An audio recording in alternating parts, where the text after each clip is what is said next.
우리에게 주시는 하나님의 말씀은 로마서 6장 17절에서 23절 말씀입니다. 로마서 6장 17절에서 23절 말씀, 신약성경 247면입니다. 로마서 6장 17절에서 23절의 말씀입니다. 하나님께 감사하리로다. 너희가 본래 죄의 종이더니 너희에게 전하여 준 바 교훈의 본을 마음으로 순종하여 죄로부터 해방되어 의에게 종이 되었느니라. 너희 육신이 연약함으로 내가 사람의 예대로 말하노니 전에 너희가 너희 지체를 부정과 불법에 내주어 불법에 이른 것 같이 이제는 너희 지체를 의에게 종으로 내주어 거룩함에 이르라. 너희가 죄의 종이 되었을 때에는 의에 대하여 자유로웠느니라. 너희가 그때 무슨 열매를 얻었느냐? 이제는 너희가 그 일을 부끄러워하나니 이는 그 마지막이 사망임이라. 그러나 이제는 너희가 죄로부터 해방되고 하나님께 종이 되어 거룩함에 이르는 열매를 맺었으니 그 마지막은 영생이라. 죄의 삭은 사망이요 하나님의 은사는 그리스도 예수 우리 주 안에 있는 영생이니라. 아멘. 오늘 이 시간 함께한 여러분 모두를 주님의 이름으로 환영하고 축복합니다. 우리가 함께 있다고 하는 것은 매우 중요하고 감사한 일입니다. 그러나 더 중요한 일이 있습니다. 그것은 바로 여기 우리와 하나님이 함께 하신다는 사실입니다. 이 시간 함께 하시는 하나님을 믿으며 그런 사람에 대해서 함께 생각하는 시간이 되기를 바랍니다. 어느 대학 신문사에서 우리나라에서 가장 본받고 싶은 인물은 누구인가 설문조사한 결과 제1위는 백범 김구 선생님이었다고 합니다. 이것은 어느 한 신문사의 이야기가 아니라 많은 사람이 공감하는 내용일 것입니다. 백범은 우리나라 많은 사람에게 존경을 받습니다. 백범 김구 선생님은 어려서 수두를 앓았는데 그 어머님이 죽침으로 고름을 짜냈습니다. 그래서 그 얼굴에 마맛 자국이 남았지요. 그럼에도 그는 큰 꿈을 꾸며 열심히 공부하여 과거 시험을 보러 갔다가 실망하고 말았습니다. 실력 없는 부자들이 남의 글을 돈으로 사는 부정한 모습을 보았기 때문이지요. 벼슬을 단념하고 풍수와 관상을 공부를 했습니다. 석 달 동안 꼼짝하지 않고 관상 공부를 하면서 먼저 거울 앞에 자기 얼굴을 살펴보았답니다. 아무리 뜯어보아도 자신은 흉상이었습니다. 못난 얼굴로 세상 살고 싶은 마음이 조금도 없었습니다. 그런데 관상책에 얼굴이 좋은 것은 몸이 좋은 것만 못하고 몸이 좋은 것은 마음이 좋은 것만 못하다라는 글귀가 눈에 들어왔습니다. 그래서 마음 좋은 사람이 되어야 하겠다고 생각을 굽혔습니다. 얼굴은 좋지 않지만 마음 좋은 사람이 되겠다는 각오로 노력한 결과 인품과 사상과 인생 역정이 많은 사람의 존경과 흠모 대상이 되었지요. 이것만 들으면 김구 선생은 관상학자 같습니다. 그러나 사실 그는 독실한 기독교인, 그리스도인이었습니다. 백범의 어머님은 일찍이 그리스도교를 받아들인 권사님이셨습니다. 늘 찬송을 즐겨 부르는 분이셨고요. 어머니의 신앙 교훈과 격려가 그의 인품과 사상 형성에 큰 영향을 미쳤습니다. 물론 동학과 불교를 거쳐 20대 후반에 그리스도인이 되었습니다. 1902년 부친상을 마친 후에야 그리스도교에 입교를 합니다. 그의 애국 애족 운동은 그리스도인이 된 후에 본격적으로 시작되었습니다. 서울 상동감리교회 청년회에서 주최한 을사늑약 반대 전국대회에 청년회 대표로 참석해 대한문 앞에서 연설하였습니다. 27년여 동안 중국에서 망명 생활을 하면서도 교민 거주촌에 예배당을 지어 예배와 교육을 위해 사용하며 후진을 양성했습니다. 무엇보다도 백범은 기도의 사람이었습니다. 일제가 패망한 후 우리나라로 돌아와서는 숙소인 경교장에서 김치선 목사님을 초빙해서 예배를 드렸습니다. 주의를 철저하게 지켰지요. 1948년 북측 김일성 위원장과 남북 정상회담차 평양을 방문했을 때도 장대제 교회를 찾아 주일 예배를 드렸습니다. 또한 말씀을 사모하는 그리스도인이었습니다. 소천하게 3년 전인 1946년 부활절에 유언과 같은 글을 남겼습니다. 나는 그리스도인인 고로 거짓 없는 내 양심으로 죽음을 초월하여 나라를 사랑하였다. 만일 어떤 자의 총에 맞아 죽는다면 그 이상 기쁜 일이 없겠다. 밀 한 알이 땅에 떨어져 죽으면 많은 열매를 맺는 것 같이 내가 죽은 후에 나 이상의 애국자들이 나올 것이기 때문이다. 그의 애국운동은 그리스도인으로서 나라 사랑이었습니다. 신앙을 바탕으로 한 나라 사랑이었습니다. 그런데 많은 사람이 백범을 존경한다면서도 그의 그리스도교 신앙을 이야기하지 않는 이유가 무엇일까요? 여러 가지 이유가 있겠지만 그리스도교나 다른 그리스도인에 대한 거부감 때문일 것입니다. 사람이 그리스도교에 대하여 반감을 가지는 이유가 뭘까요? 저는 예수님을 믿지 않는 사람이 믿는 사람에게 갖는 반감은 그들 자신도 정확히 그 이유를 모르는 내용이라고 생각을 합니다. 바로 인간 본성에 관한 문제이기 때문입니다. 사람들은 본질적으로 하나님께 끌리면서도 거부하면서도 하나님께 끌리는 본성을 가졌습니다. 이런 사람의 본성을 무엇이라고 표현을 할 수 있을까요? 오늘 본문 말씀은 인간의 본성에 대해서 이렇게 말하고 있습니다. 17절 전반절입니다. 하나님께 감사하리로다 너희가 본래 죄의 종이더니. 본래 죄의 종이더니. 이 짧은 말씀에 요즘 사람들이 아주 싫어하는 말이 두 개나 들어있지요. 죄라는 말과 종이라는 말입니다. 누구라도 죄 지었다라는 말을 듣고 기분 좋아할 사람은 없습니다. 죄를 지었어도 안 지었다고 발뺌하는 세상이 아닙니까? 더욱이 요즘 같은 세상에 종이라는 말은 말도 안 된다는 생각입니다. 그래서 설명이 필요합니다. 사람들은 죄라는 말에 일단 움츠러들지요. 그리고 거부하고 나가서는 반발합니다. 흔히 하는 말로 나만 죄를 지었느냐라고 하는 말이죠. 그러나 사실 이렇게 반발하는 것은 자신이 죄를 지었다는 것을 인정하는 꼴입니다. 도둑이 재발저린다는 말이 여기에 해당합니다. 제가 기억하고 있는 이런 이야기가 있습니다. 오래전 영국 런던에서 있었던 일이라고 하는데요, 사회적으로 꽤 유명한 사람 10명에게 이런 전보를 보냈답니다. 모든 것이 다 드러났다. 모든 것이 다 드러났다. 그랬더니 다음 날 10명 중에 7명이 도망을 쳤다지요. 요즘 우리나라 같으면 어땠을까 싶습니다.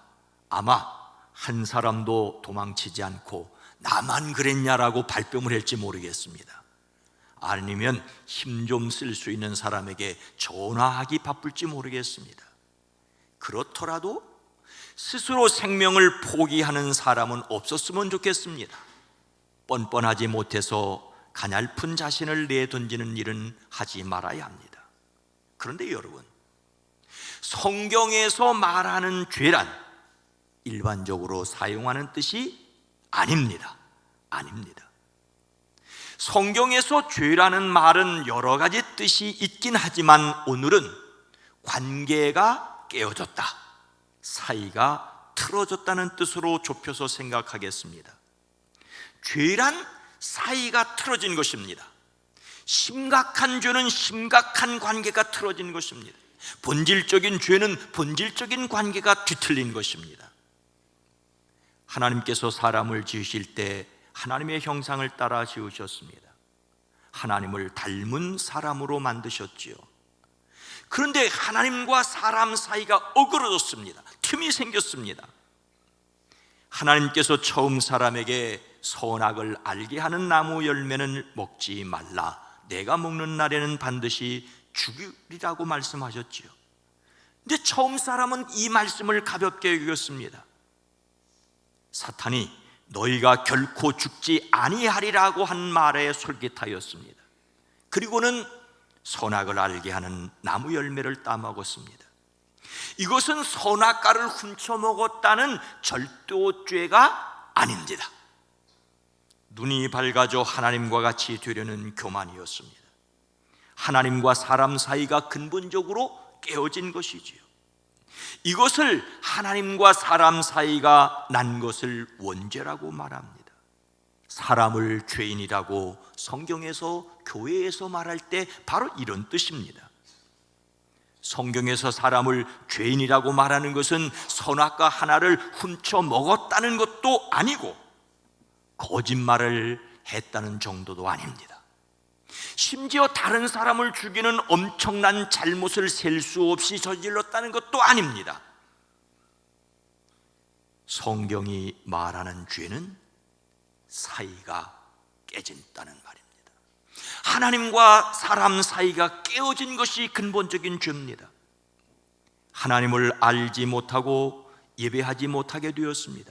그러자 그 결과로 훔치고 거짓말하고 다른 사람의 목숨을 빼앗는 악들이 넘쳐나게 되었습니다. 여기에서 인간의 근본적인 문제를 알 수 있습니다. 사람은 본래 죄의 종이었습니다. 여기에서 오늘날 사람들이 죄라는 말과 함께 싫어하는 또 하나의 말, 종을 또한 새로 정의를 해야 됩니다. 일반적으로 종이란 남에게 얽매이어 그 명령에 따라 움직이는 사람을 가리키지요. 예전에 남의 집에 딸려 천한 일을 하는 사람을 종이라고 했습니다. 근데 현대 사회에서는 아무리 남의 일을 하더라도 종이라고 할 수는 없습니다. 먹고 살기 위한 돈을 벌기 위하여 듣기 싫은 말을 듣고 하기 싫은 일을 하더라도 종일 수는 없습니다.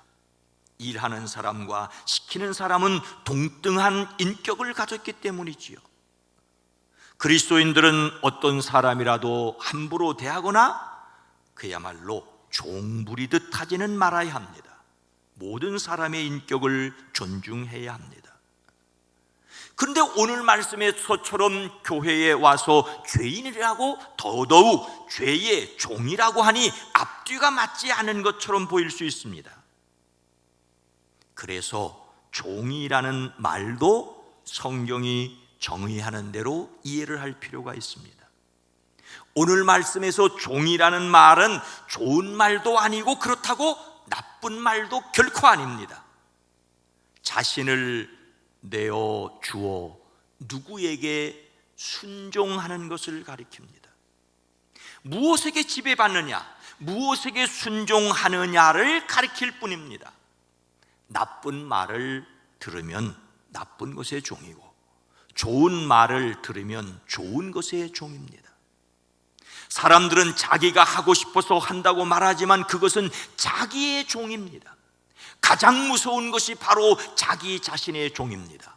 여기에서 편견과 교만이 나타나기 때문입니다. 사람이 본래 죄의 종이라는 말은 하나님과 사이가 깨어진 죄의 지배를 받아 하나님을 아버지라 부르지 못하고 예배드리지 않고 찬송하지 못하는 사이가 된 것을 말합니다. 아버지를 아버지라 부르지 못하는 것은 홍길동전에 나오는 이야기만이 아닙니다. 하나님을 아버지라고 알지 못하는 것이 바로 사람의 근본적인 죄입니다. 이렇게 완전히 사이가 깨어져 쪽박 찬 것을 죽음이라고, 완전한 단절이라고 말하지요. 사람과 사람 사이, 즉 부부나 형제간이나 심지어는 부모와 자식 사이에도 완전히 금이 가면 남남이 됩니다. 하나님과 사이가 완전히 벌어지면 이것을 영원한 죽음이라고 표현합니다. 하나님 없이 영원히 사는 것이 다름 아닌 바로 지옥이지요. 우리는 자신의 연약함을 넘어 끔찍함을 보아야 합니다. 지금 세계는 전쟁을 통하여 지옥을 보여주고 있습니다. 하나님 없이, 아니 하나님의 이름을 말하고 있지만 지옥을 만들어가고 있습니다. 이런 지옥이 영원히 계속되는 것을 상상할 수 있겠습니까? 사람은 본질적으로 하나님과 사이가 깨어진 죄의 지배를 받는 죄의 종입니다. 그런데 사람이 어떻게 죄의 지배에서 벗어날 수 있겠습니까? 7절 후반절입니다. 너희에게 전하여 준 바 교훈의 본을 마음으로 순종하여. 하나님께서 사람을 사랑하셔서 죄의 지배에서 벗어나는 길을 마련하셨습니다. 사도 바울은 자신이 그들에게 전하여 준 교훈의 본을 마음으로 순종함으로써 죄로부터 해방되었다라고 말합니다. 이 말씀은 하나님께서 사도 바울을 통하여 로마 교회에 주셨던 말씀의 내용입니다. 그렇다면 사도 바울이 하나님의 뜻을 따라 로마 교회에 전하여 준 교훈의 본은 무엇일까요? 오늘 말씀 바로 앞에 이런 내용이 있습니다. 우리가 알거니와 우리의 옛사람이 예수와 함께 십자가에 못 박힌 것은 죄의 몸이 죽어 다시는 우리가 죄에게 종노릇하지 아니하려 함이니, 이는 죽은 자가 죄에서 벗어나 의롭다 하심을 얻었음이라. 쉽지 않은 말씀이죠. 이 말은 예수님이 십자가에 달려 돌아가실 때 나도 죽었고 예수님이 부활하실 때 나도 살았다는 말입니다. 하지만 이것을 인간적으로 이해하기 어렵다는 것을 저는 인정합니다. 아니 2000년 전 예루살렘 골고다에서 예수님께서 십자가에 돌아가실 때 내가 함께 죽었고 예수님께서 사흘 만에 부활하실 때 나도 함께 살았다는 것이 어떻게 오늘 우리의 지식으로 이해가 될 수 있겠습니까? 이것이 믿어지는 것이, 그 십자가와 그 부활이 나를 위한 것이므로 믿어지는 것, 그래서 그것을 교회에서는 은혜라고 합니다. 그러니 인간적으로 믿어지지 않는다면 믿어지지 않는 것으로 일단 남겨두십시오. 억지로 믿으려고 한다고 믿어지는 것이 아닙니다.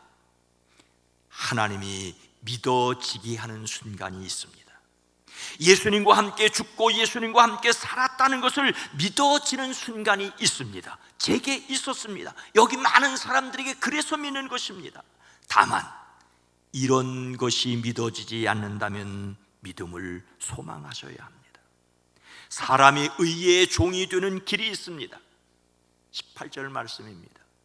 죄로부터 해방되어 의에게 종이 되었느니라. 죄라는 말이 관계가 깨어졌다, 사이가 뒤틀어졌다는 말이라면 그 반대로 쓰인 의라는 말은 관계가 회복되었고 사이가 좋아졌다는 뜻입니다. 의가 무엇을 말하는지 가장 좋은 예를 여러분도 알고 계십니다. 제 기억으로는 초등학교 교과서에서도 나왔던 바로 그 이야기지요. 옛날 어느 시골 마을에 의 좋은 형제가 살았다지요. 그 형제는 콩 한쪽도 나눠 먹을 만큼 우애가 깊었습니다. 당시는 첫째 아들에게 재산을 더 많이 물려주던 시대였지만 부모님이 돌아가신 뒤 형제는 논과 밭도 정확하게 반으로 나누었습니다. 그렇게 각자 농사를 지어 추수했으니 벼를 베어 쌓아놓은 낫가리도 똑같았습니다. 그런데 동생이 문득 생각을 했습니다. 형님은 식구가 더 많으니 더 많이 필요하겠지? 그냥 드리면 형님이 받지 않을 터이니 형님 몰래 별을 옮겨드려야 되겠다. 그래서 그날 밤 형님네로 별을 몰래 옮긴 동생은 흐뭇해서 집으로 돌아왔습니다. 그런데 이것이 어째 된 일입니까? 날이 새고 보니 볕단이 그대로 똑같지 않습니까? 다시 날이 지고 깜깜해지자 동생은 몰래 볕단을 옮겨 형님네 낫가리에 쌓아두었습니다. 혹시 몰라 전날보다 더 많이 옮겨 놓았습니다. 그런데 다음 날 아침 해가 뜨고 동생은 또 놀라고 말았다지요. 자신의 볕단이 조금도 줄어들지 않아서였습니다. 이상하게 생각한 동생은 그날 밤 다시 볕단을 옮기기로 했습니다. 깜깜한 어둠 속에서 볕단을 지고 가던 동생은 형님네 논으로 가던 길에서 시커먼 그림자를 만났습니다. 바로 그때 달을 가리고 있던 구름이 걷히자 동생은 깜짝 놀랐다지요. 아이쿠 형님, 아니 너였구나. 형님도 밤마다 동생네로 자기의 볕단을 옮기고 있었습니다. 두 형제는 서로 얼싸났다지요.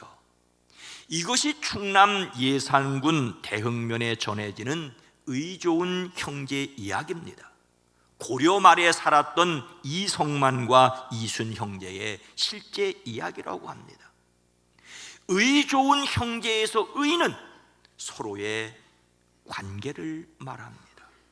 의가 좋다는 말은 서로의 사이가 좋다는 말입니다. 사이가 깨어지면 죄인데 사이가 좋아지면 의가 되는 것이지요.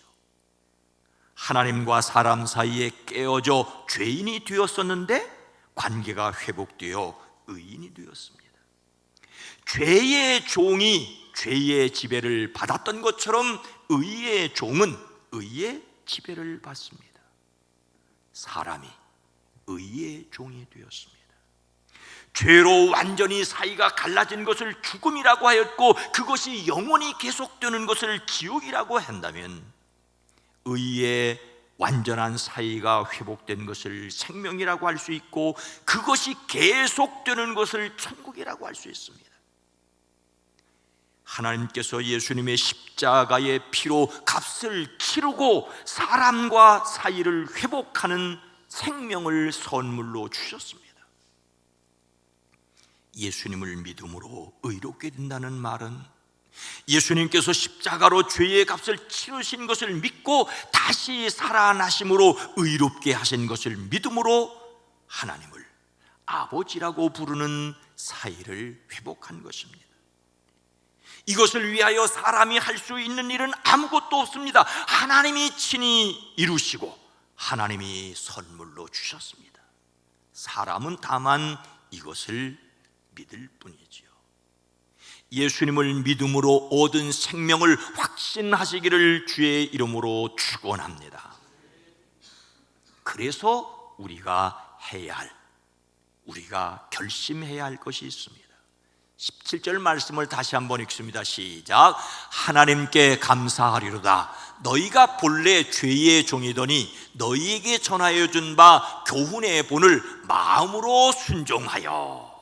본래 죄의 지배를 받던 사람이 하나님과 의롭게 되는 것은 교훈의 본을 마음으로 순종하는 것을 통해서입니다.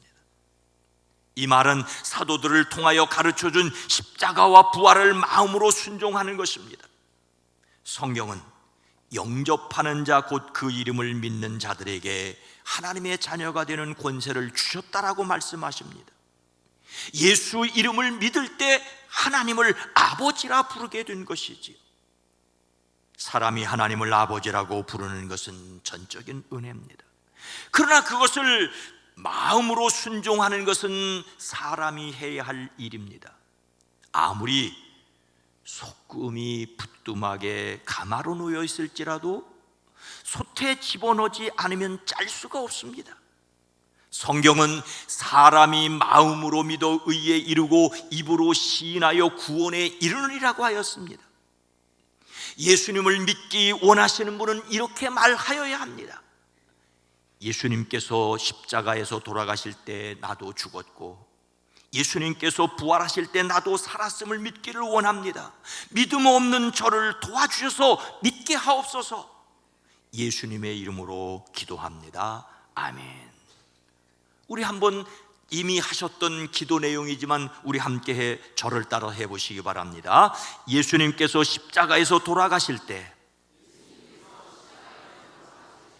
나도 죽었고, 예수님께서 부활하셨을 때 나도 살았음을 믿기 원합니다. 믿음 없는 저를 도와주셔서 믿게 하옵소서. 예수 그리스도의 이름으로 기도합니다. 아멘. 이것을 예수님을 받아들이는 기도라고 합니다. 그래서 해야 할 일이 있습니다. 19절 후반절 말씀입니다. 이제는 너희 지체를 의에게 종으로 내어주어 거룩함에 이르라. 여기서 지체는 사람의 몸 또는 마음가짐, 생활이라고 할 수 있습니다. 죄의 종이라서 사이가 좋지 않은 행동, 원망하고 불평하고 나아가서 해치려는 마음을 가지고 살던 것에서 의의 종으로 거룩함에 이르라고 말하고 있습니다. 거룩함은 예수님을 닮은 꼴로 살아가는 것으로 말씀과 기도와 찬양을 통하여 하나님을 영광스럽게 하는 것이라고 할 수 있습니다. 의의 종으로 거룩함에 이르러야 합니다. 거룩함에 이르려고 하는 것은 하나님을 아버지라고 부르며 하나님을 닮아가려고 하려는 것은 이제 막 예수님을 믿기 원하는 사람이 해야 할 일이지만, 또한 이미 예수님을 믿은 사람이 평생토록 계속해야 할 일이기도 합니다. 왜냐하면 거룩함은 그 사람의 삶에서 하나님을 드러내는 것이기 때문입니다. 하나님께서는 우리 삶에서 하나님을 기쁘시게 하기를 원하십니다. 그래서 그리스도인은 마음을 늘 새롭게 하셔야 합니다. 이렇게 살 수 있도록 하나님께서 도와주십니다. 사람들은 하나님의 도우심으로 의의 종이 될 뿐만 아니라 하나님의 도우심으로 거룩함에 이를 수가 있습니다. 예수님을 믿는 것도, 예수님을 믿으며 사는 것도 하나님의 도우심으로만 가능합니다. 이렇게 하나님의 도우심을 받는 일에 예배가 필요합니다. 앞에서 거룩함에 이르기 위해 말씀과 기도와 찬양이 필요하다고 말씀드렸습니다. 그런데 여러분, 하나님의 말씀을 듣고 우리 자신의 필요를 하나님께 기도드리고 하나님을 높이는 찬양을 할 수 있고 나가서는 이렇게 살겠습니다 결단할 수 있는 기회가 바로 예배입니다. 모든 예배 가운데서도 일요일에 드리는 주일 예배가 대표적입니다. 예수님을 믿는 사람은 일요일을 주일이라고 하지요. 예수님께서 십자가에 돌아가셨으나 부활하신 날을 기념하는 날, 즉 주님이 부활하신 날이라는 말을 줄여서 주일이라고 합니다. 일요일을 주일이라고 부르는 사람은 예수님께서 부활하셨다는 것을 믿는 사람입니다. 예수님의 부활을 믿음으로 의롭게 되기를 힘쓰는 사람들입니다.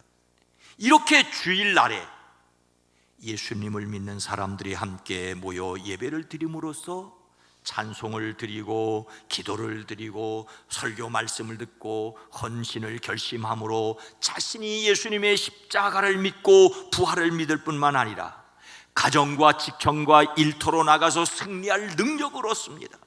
믿음을 갖기 위하여 주일 예배를 잘 드려야 합니다. 이것이 바로 복이 우리에게 임하는 길이기 때문입니다. 어느 교회에 그 교회에 등록하지 않고 오랫동안 주일 예배에 거의 빠지지 않고 출석하는 분이 계셨습니다. 그 사람을 눈여겨보던 목사님이 어느 주일 예배가 끝나고 인사를 하면서 이제는 등록을 하셔야 되겠지요 라고 권면을 했습니다. 그러자 그분이 목사님께 다가와 속삭이듯이 이렇게 말했답니다. 예, 저는 이 교회의 비밀 교인입니다. 온 세상에 이미 다 알고 있는데 무슨 비밀입니까? 물론 그분은 자신의 형편이 있기에 이렇게 익살스럽게 표현한 것일 것입니다. 하지만 분명한 것은 비밀 교인이라는 없습니다. 그리스도인은 하나님과 수직적인 관계를 맺을 뿐만 아니라 함께 신앙생활하는 다른 그리스도인들과 수평적인 관계를 맺습니다. 그래서 우리가 십자가는 하나님과의 관계요 사람과의 관계라고 말하는 것입니다. 이런저런 이유로 다른 그리스도인들과 어울리는 것이 망설여질 수는 있지요. 그러나 사람에게는 가족이 필요한 것처럼 신앙 성장과 거룩함에 이르기 위해서는 좋은 사이를 이루어가는 교회가 필요합니다. 가정이 있는 것처럼 교회가 있어야 합니다. 혼자 사는 가정도 있을 수 있지만 혼자 사는 신앙은 있을 수 없습니다. 더불어 거룩함에 이르는 사람들이 되기를 주의 이름으로 축복합니다.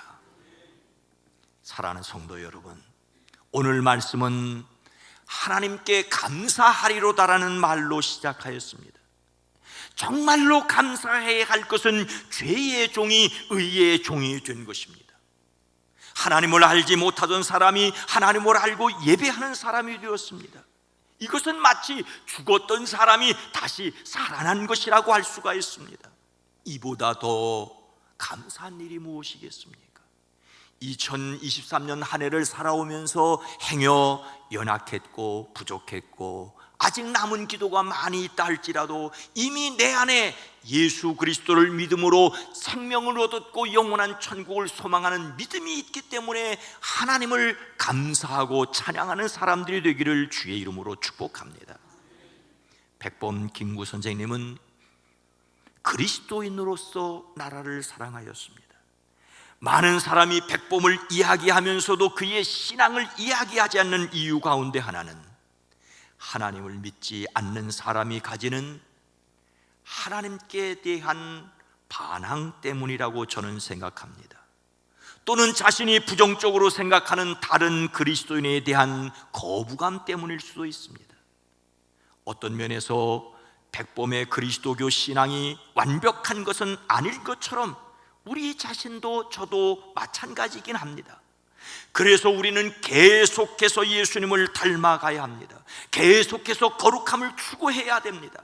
그래서 예배의 사람이 되어야 합니다. 자신의 모든 삶이 하나님께 드리는 예배가 되기 위해 먼저 주일 예배를 회복하셔야 합니다. 영원한 생명을 감사하며 거룩함의 날마다 도전하는 저와 여러분 모두가 되어지기를 주님의 이름으로 축원합니다. 거룩하신 하나님, 자비로우신 주님, 한 해를 살아오면서 연약했고 부족했고 아쉬웠던 것 많이 있다 할지라도 내 안에 예수님이 함께 계시고 이미 나로 영원한 천국을 소망하며 매일을 살아가는 사람 되어지게 허락하시니 감사합니다. 매일의 삶에서 하나님이 함께 계심을 누리고 하나님을 드러내게 하옵소서. 예수님의 이름으로 간절히 기도드리옵나이다. 아멘.